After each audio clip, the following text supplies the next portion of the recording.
నాన్న ఎలా ఉంది నేను చేసిన వంట? వంట నువ్వు ఎంత బాగా చేసావురా, బ్రహ్మాండంగా ఉన్నాయి, సూపర్. థ్యాంక్ యూ నాన్న, థ్యాంక్ యూ. వదినా తినండి వదినా. సింధు ఏంటి ఏం మాట్లాడట్లేదు? హే సింధు, సింధు వాటర్ తాగు.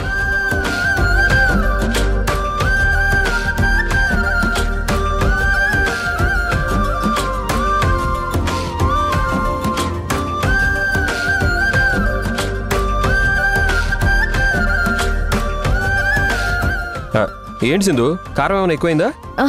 లేదు యష్. మరి దగ్గావు?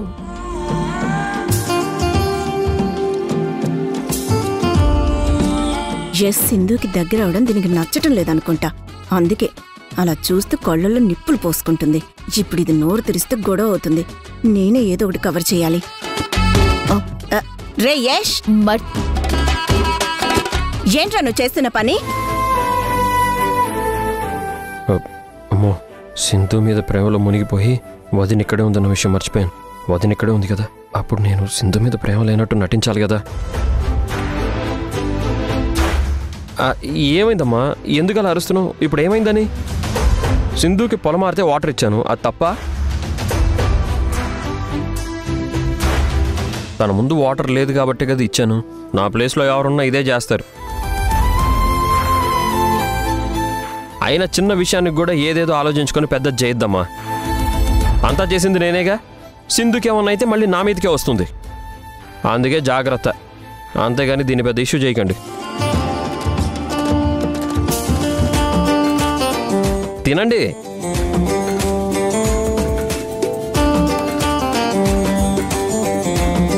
తిను.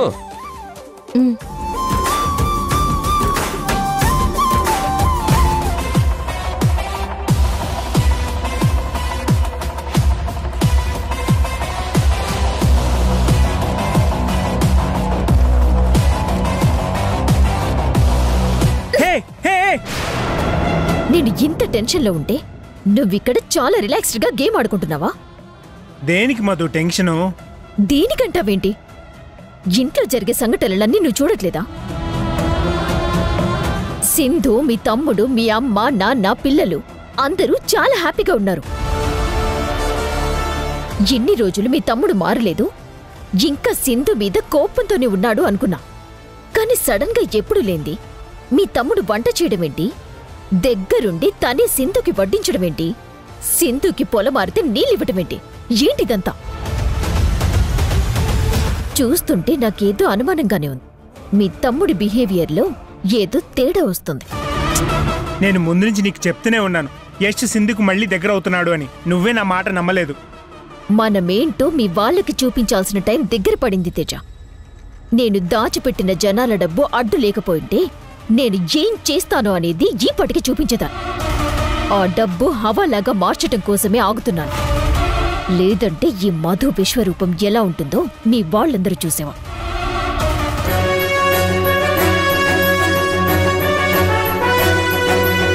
వదినన్నది కూడా నిజమే.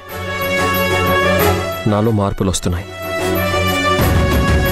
సింధు మీదున్న ప్రేమని నేను కంట్రోల్ చేసుకోలేకపోతున్నాను. కోపాన్ని కంట్రోల్ చేసుకోవడం ఈజీ, కానీ ఇష్టమైన వ్యక్తి మీద ఉన్న ప్రేమని కంట్రోల్ చేసుకోవడం కష్టమే అని ఇప్పుడే తెలుస్తుంది.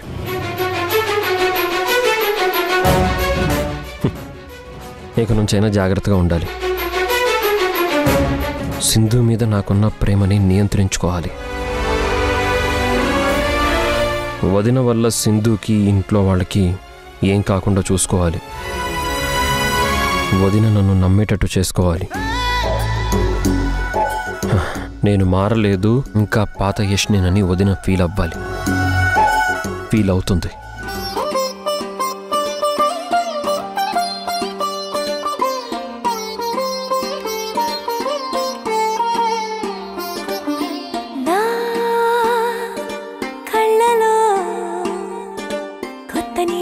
పొంగినే అవి నిన్ను చూసినప్పుడే నా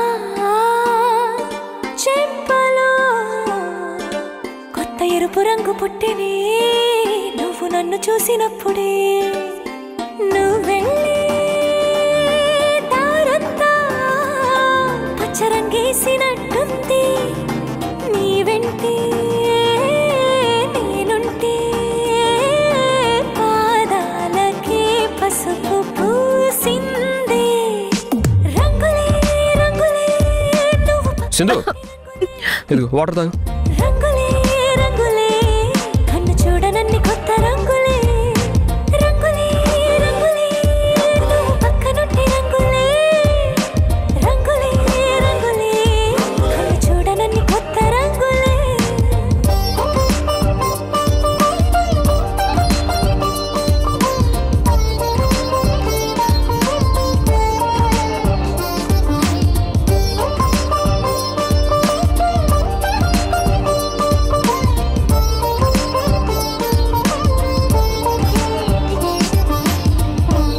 ఏంటి నిజంగానే యష్లో మార్పు వచ్చిందా?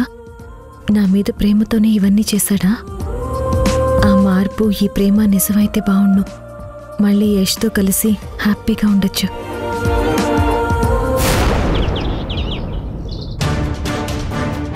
అత్తయ్య, నిన్నటి నుంచి చూస్తున్నాను ఈ మధు అసలు బయటికి వెళ్ళదేంటి? నాకు అదే అర్థమై చావటం లేదు అసలు. శిలా విగ్రహంలో ఆ రూమ్లోనే తిష్ట వేసుకొని కూర్చుంది.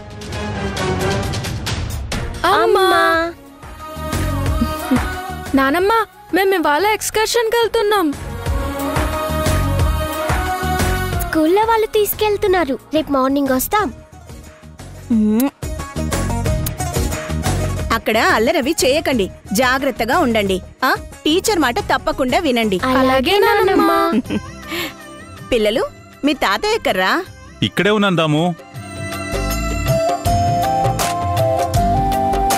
పిల్లల్ని స్కూల్ దగ్గర డ్రాప్ చేసిరా చంద్ర. అలాగే దాము. బయట నాకు చిన్న పనుంది, నేను రావడానికి కొంచెం లేట్ అవుతుంది. అలాగేనండి. రండి వెళ్దాం. బాయ్. బాయ్ నానమ్మ. బాయ్ అమ్మా.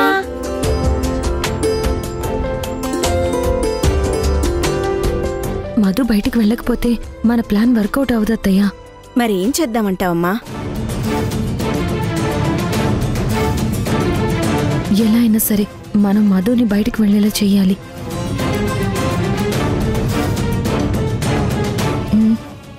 ఒక పని చేయండి అత్తయ్య, మీరు మధు దగ్గరికి వెళ్ళి ప్రాజెక్ట్ గురించి అడగండి. ఏదో ఒకటి మాట్లాడి మధుని బయటికి పంపించండి. సరే సింధు, నేను ప్రయత్నిస్తానమ్మా.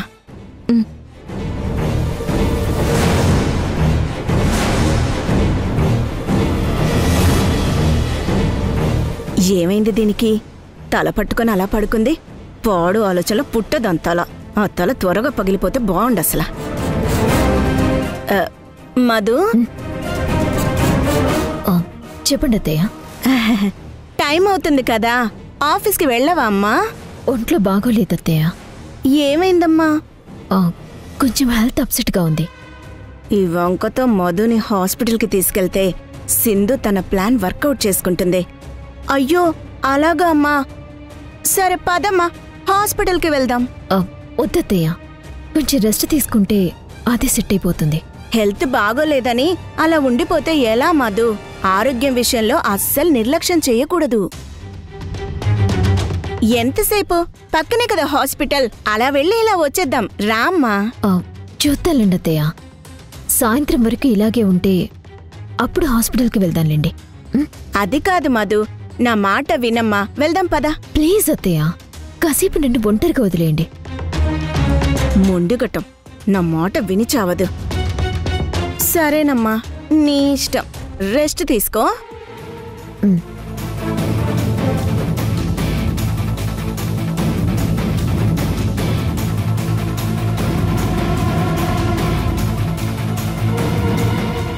ఈ మధు ఎప్పుడు బయటికి వెళ్తుందో? అది బయటికి వెళ్తే ఆ కవర్లో ఏముందో చూడొచ్చు అనుకుంటే కుదరడం లేదు.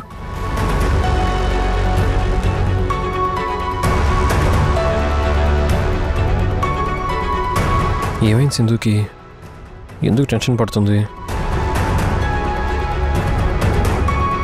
ఇప్పుడు నేను వెళ్ళి సింధుతో మాట్లాడడం వదిన చూసిందంటే ప్రాబ్లం అవుతుంది. మళ్ళీ వదినకి నా మీద లేనిపోయిన డౌట్లు వస్తాయి. సింధుతో మాట్లాడకుండా సైలెంట్గా వెళ్ళిపోవడమే బెటర్. యష్,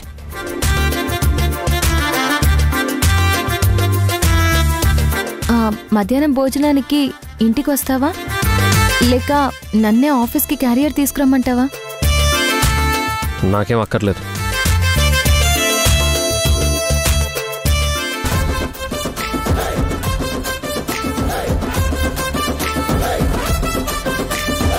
నువ్వు నా కోసం భోజనం తెస్తానంటే నేను వద్దంటానా డార్లింగ్?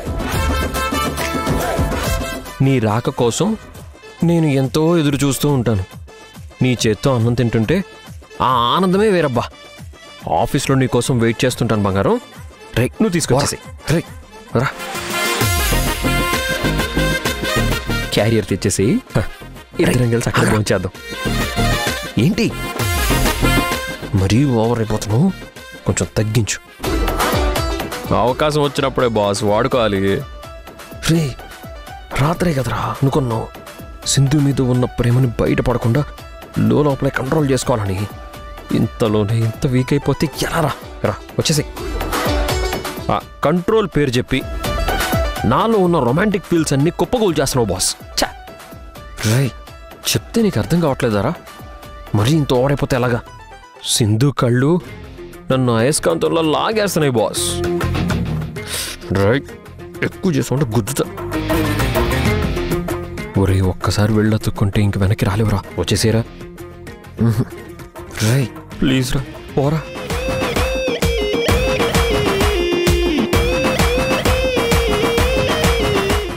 ఏంటి యష్, ఏం మాట్లాడవేంటి? నా కోసం నువ్వేం క్యారియర్ తీసుకురావక్కర్లేదు. కుదిరితే నేనే ఇంటికి వస్తాను.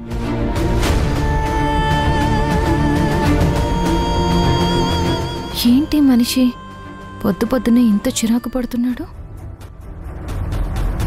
సింధు సింధు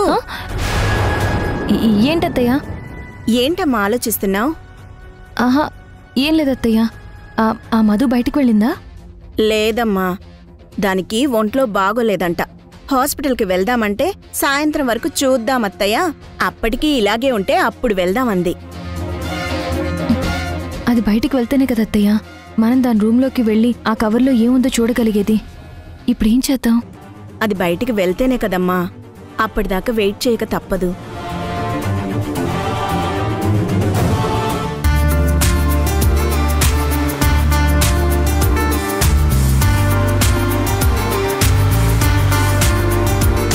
మధ్యాహ్నం భోజనానికి ఇంటికి వస్తావా లేక నన్నే ఆఫీస్కి క్యారియర్ తీసుకురమ్మంటావా?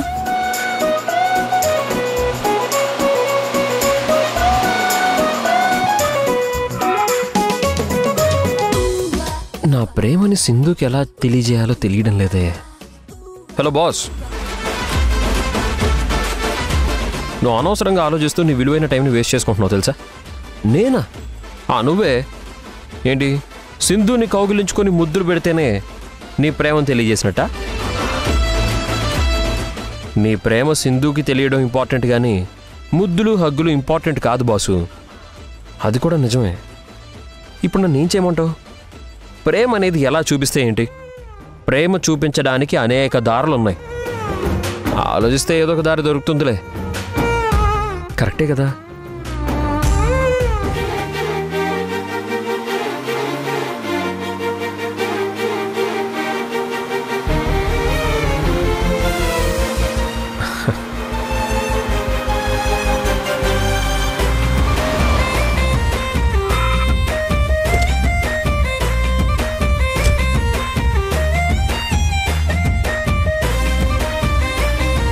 నమస్తే సార్.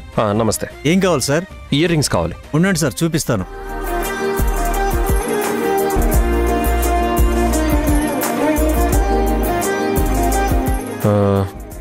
ఇవి కావండి.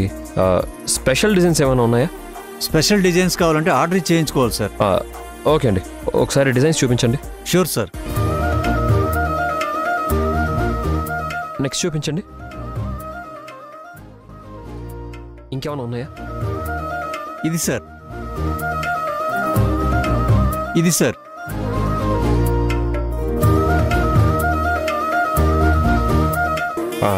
ఈ డిజైన్ బాగుంది.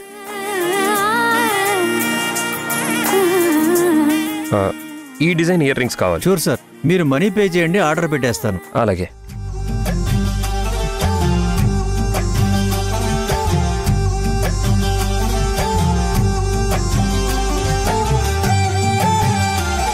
ఇంత అమౌంట్ సార్. ఓకే, ఇదిగో చూడండి. ఓకేనా? Okay sir. డెలివరీ ఎప్పుడు ఇస్తారండి? టైం పడుతుంది సార్, మా మ్యానుఫ్యాక్చరింగ్ యూనిట్ ఇక్కడ కాదు సార్. మీకు ఆర్డర్ ట్రేసింగ్ మెసేజ్ వస్తుంది సార్. నేను చెప్పిన అడ్రస్కి డెలివరీ చేస్తారా? సార్ మీ అడ్రస్ ఇవ్వండి, మేము డెలివరీ చేస్తాం. నోట్ చేసుకోండి. 1 minute సార్, వెళ్ళి బిల్లు తీసుకొస్తాం. అలాగే సార్.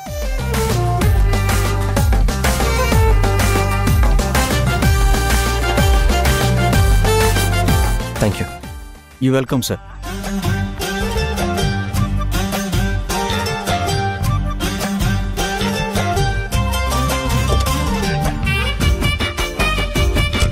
అమ్మయ్యా,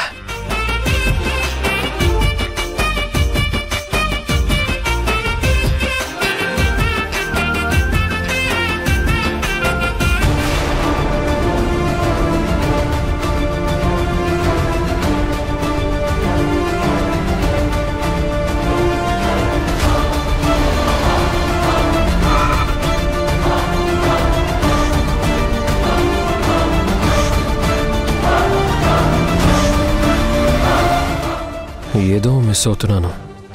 ఆ రోజు వదిన డబ్బు దాటిన ప్లేస్కి వెళ్తూ ఒక చోట ఆగింది. ఆ ఏరియాలోనే మా కంపెనీ గోడౌన్ ఉంది. అంటే వదిన ఆ డబ్బంతా గోడౌన్లోనే దాచిపెట్టిందా? ఛాన్స్ ఉంది. డౌట్ ఎందుకు, ఒకసారి వెళ్ళి ఆ గోడౌన్లో చెక్ చేస్తే తెలుస్తుంది కదా.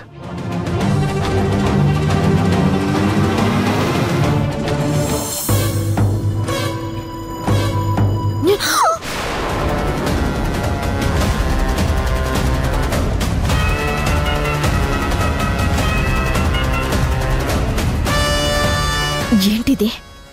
అన్నీ నాకు ఇలా రివర్స్లో జరుగుతున్నాయంటే ల్యాండ్ మీదున్న సీజ్ తేయించమని యష్ ఫోర్స్ చేస్తున్నాడు. ఆ సీజ్ తేయించాలి అంటే కార్పొరేషన్ ఆఫీసర్స్కి భారీ స్థాయిలో లంచం ఇవ్వాలి. ఆ పొలిటీషియన్ ఏదో హెల్ప్ చేస్తాడు అనుకుంటే వాడు చేతులు తీసుకొచ్చున్నాడు. ఇప్పుడు ఏం చేయాలో అర్థం కావడం లేదు.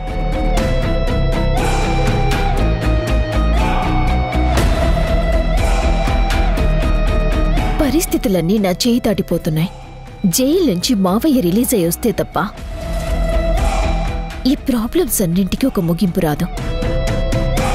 అయినా మావయ్య వచ్చేలోపు నేనే ఏదో ఒకటి చేయాలి. అప్పుడే మావయ్య నా మీద పెట్టుకున్న నమ్మకాన్ని నిలబెట్టుకున్న దాన్నవుతాను.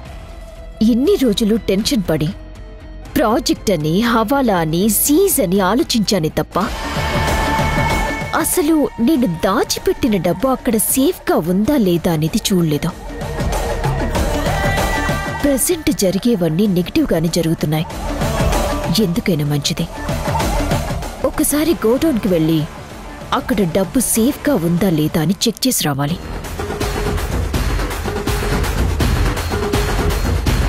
యష్ ఇంట్లో ఉంటే నేను బయటికి వెళ్ళటం కష్టమవుతుంది. యష్ ఇంట్లో ఉన్నాడో లేదో తెలుసుకోవాలి ముందు.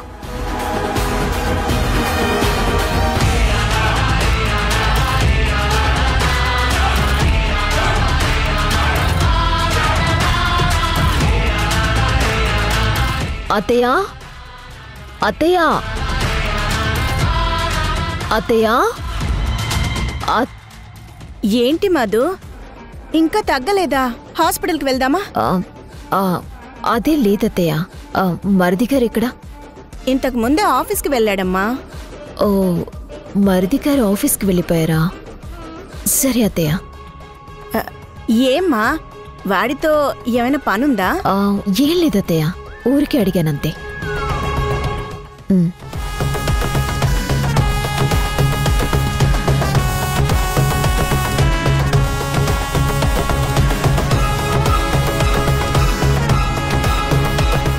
యష్ ఇంట్లో లేడు కాబట్టి ఇదే మంచి టైం.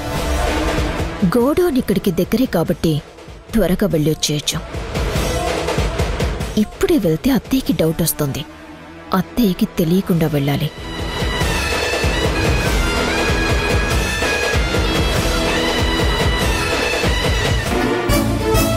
నిజంగా వదిన డబ్బంతా గోడౌన్లోనే దాచుంటే గోడౌన్ అంతా వెతికి ఆ డబ్బుని హ్యాండ్ ఓవర్ చేసుకొని వదిన చాప్టర్ని ఈ రోజుతో ముగించేసేయాలి. మధు ఇప్పుడు వచ్చి అడిగిందంటే మధు కూడా బయటికి వెళ్తుందా? ఎలాగైనా సరే ఈ విషయం సింధుకు చెప్పాలి. సింధు సింధు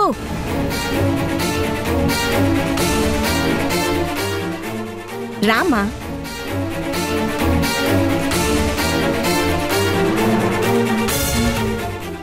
ఏంటత్తయ్యా? ఇందాక మధు నా దగ్గరకొచ్చి యష్ ఎక్కడికి వెళ్ళాడు అని అడిగింది. ఆఫీస్కి వెళ్ళాడని చెప్పాను. సరే అని వెళ్ళిపోయింది.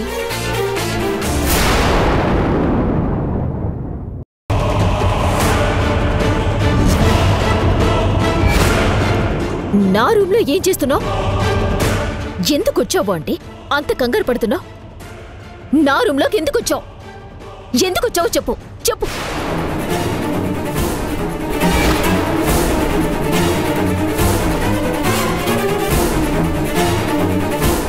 ఈ బగ్ నా రూమ్లోకి ఎలా వచ్చింది? అత్తయ్య, మధు ప్లీజ్.